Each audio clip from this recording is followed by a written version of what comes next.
আসসালামু আলাইকুম। Google Chrome কিভাবে আনইনস্টল করবেন? অর্থাৎ আপনি আপনার ল্যাপটপ বা কম্পিউটার থেকে চাইতেছেন গুগল ক্রোমটা আনইনস্টল করতে।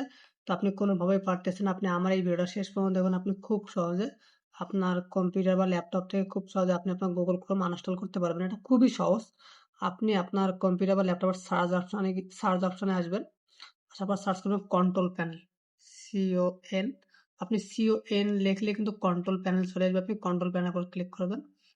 ক্লিক করার পর এখান থেকে লেখা আছে প্রোগ্রাম। জাস্ট আপনি এখানে একটা প্রোগ্রামের উপর ক্লিক করবেন। ক্লিক করার পর দেখেন প্রোগ্রামস অ্যান্ড ফিচার, এই প্রোগ্রাম ফিচার উপর ক্লিক করবেন।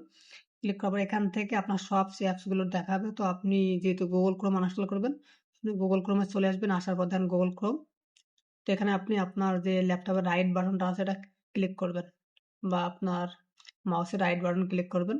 ক্লিক করার পর দেখেন আনইনস্টল চলে আসবে। আপনি আনইনস্টলের উপর ক্লিক করলেই কিন্তু আপনার গুগল ক্রোমটা আনইনস্টল হয়ে যাবে। আমার এখন দরকার নাই, এইজন্য আমি করতেছি না।